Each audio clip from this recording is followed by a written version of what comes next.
Nós vamos fechar agora com a Thaís o último programa da série sobre acentuação gráfica. Como você está percebendo, o conhecimento dessas regras básicas de acentuação é fundamental para que você leia, escreva e fale corretamente.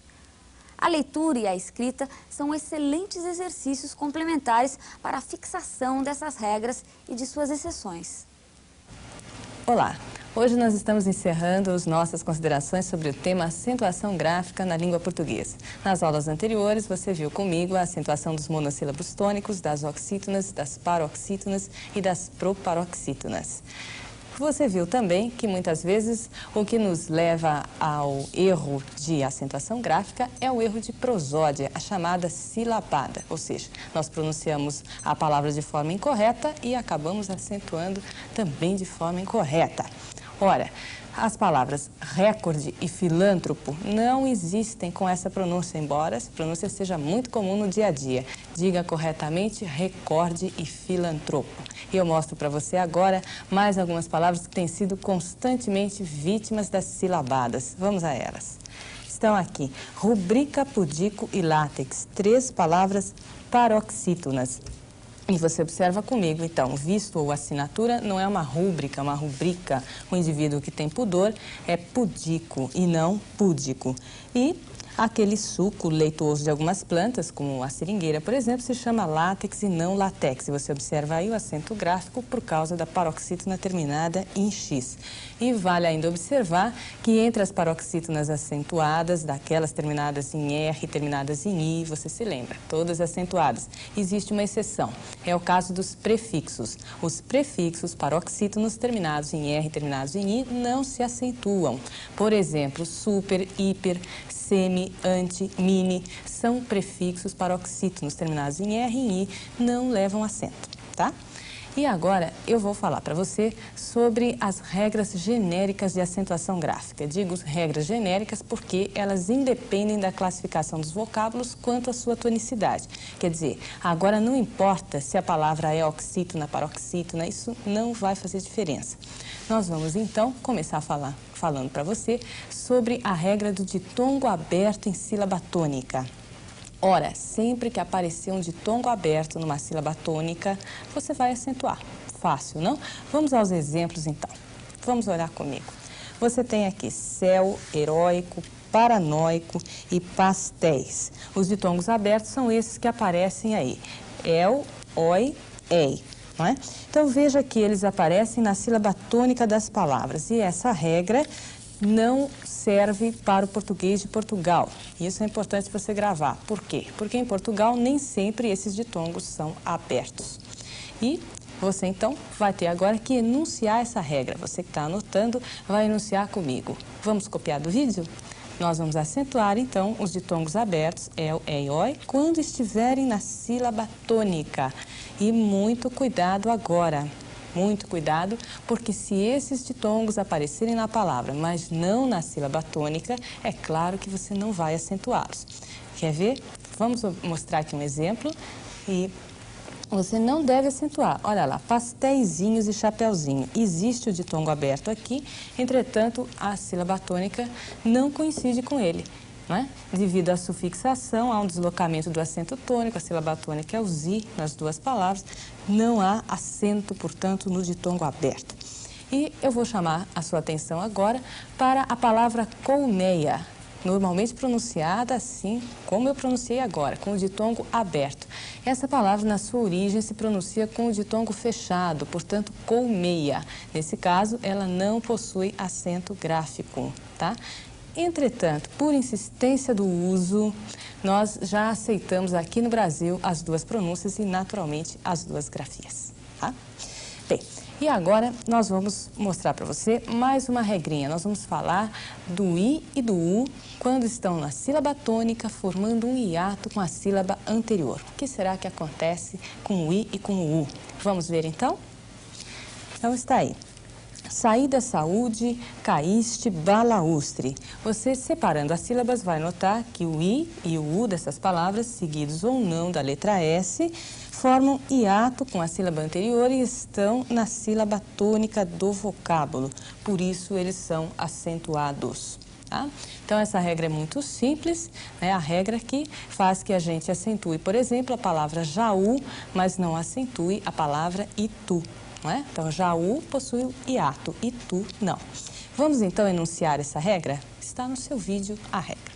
O I e o U tônicos, sozinhos na sílaba ou seguidos de S, devem ser acentuados. Muito cuidado, entretanto, com a pronúncia e, consequentemente, com a grafia de algumas palavras como circuito, fluido, intuito, que não possuem hiato e, consequentemente, não possuem o acento gráfico. E agora, vamos observar mais um grupo de palavras cujo critério de acentuação ou não acentuação ainda é a regra do hiato. Vamos a elas.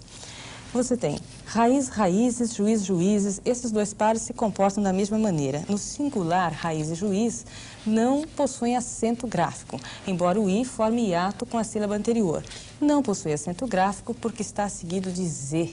Tá? Seguido de Z, é a mesma coisa que acontece com as formas verbais sairdes e possuirdes.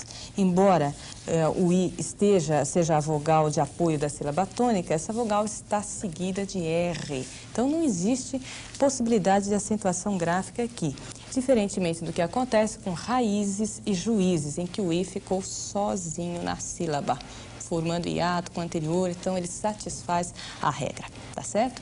E uma conhecida exceção a essa regra do hiato acontece quando após o I tônico, sozinho na sílaba, tudo certinho, aparece o dígrafo NH. Quando isso acontece, a regra deixa de valer.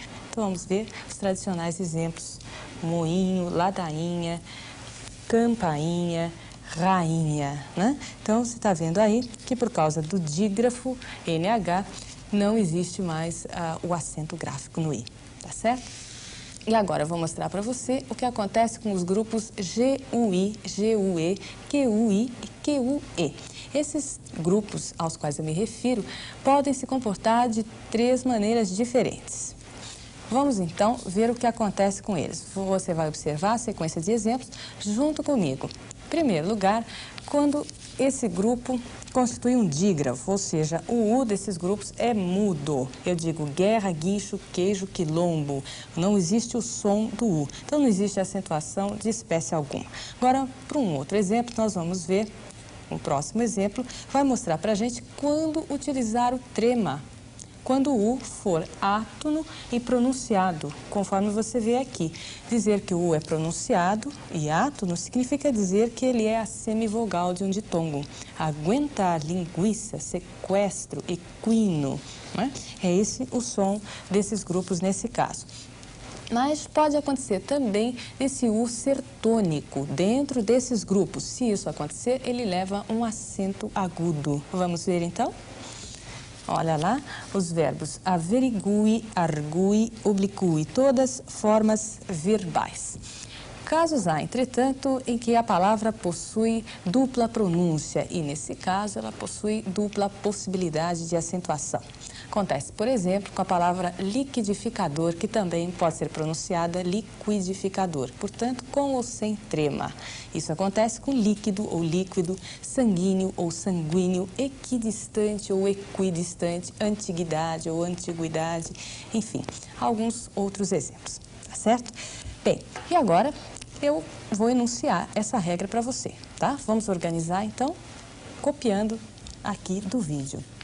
A regra para os grupos em questão é que eles recebem o trema quando o U é átono e pronunciado e o acento agudo quando o U é tônico. Muito bem, até 1971 existiu em língua portuguesa o chamado acento diferencial de timbre. Por meio do acento diferencial de timbre, nós diferenciávamos o timbre das vogais, quer dizer, palavras como almoço, por exemplo, tinham acento. Almoço, por oposição a almoço. Almoço era substantivo com acento, diferente de almoço, forma verbal sem acento. Selo, com acento, substantivo, diferente de selo, forma verbal não acentuada. Ele, pronome acentuado, diferente de ele, o nome da letra, não acentuada. Bem, o acento diferencial de timbre já não existe mais. Foi extinto em 1971. Quer dizer, nós temos uma remanescência desse acento. Quer dizer, é um único caso na língua portuguesa. Trata-se das formas do verbo poder. No presente do indicativo, você diz ele pode sem acento, mas no pretérito perfeito do indicativo, você diz ele pôde com acento circunflexo. É um único caso de acento diferencial de timbre que nós temos ainda hoje. Ora, não temos mais o diferencial de timbre, mas continuamos tendo acento diferencial em alguns casos que eu vou mostrar para você. Veja, você tem aí o caso do verbo poder, que eu acabei de mencionar, e possui. Vamos lá, o verbo, a forma verbal para, ele para, possui acento por oposição à preposição para. O substantivo pera, o nome da fruta, possui acento somente no singular por oposição à forma arcaica da preposição para, que era pera.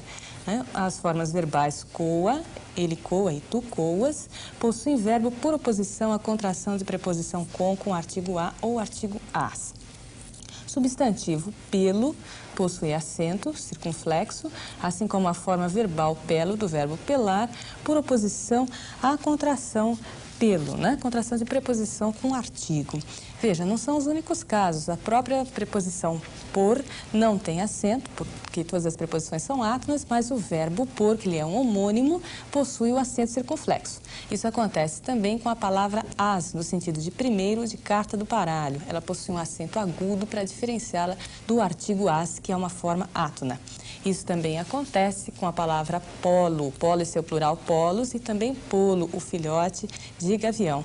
Eles se opõem todos à contração polo, uma contração arcaica, tá?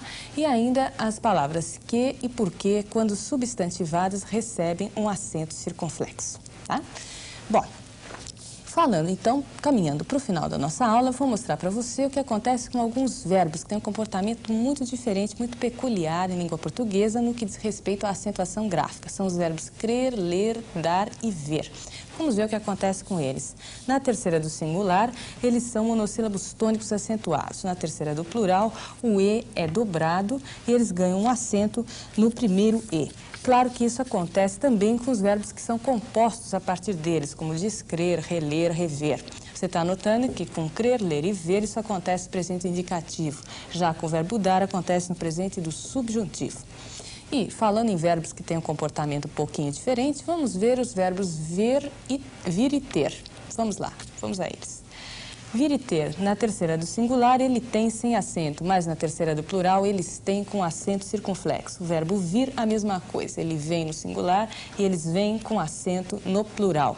Mas muito cuidado agora, vamos observar o que acontece com os compostos desses verbos. Vamos dar um exemplo. A forma intervir, ele intervém com acento agudo, é uma oxítona terminada em EM, e no plural eles intervêm, só muda o tipo do acento, que vai para circunflexo. Entretém no singular com acento agudo e no plural com acento circunflexo. E é isso aí, nós acabamos por aqui. Até a próxima.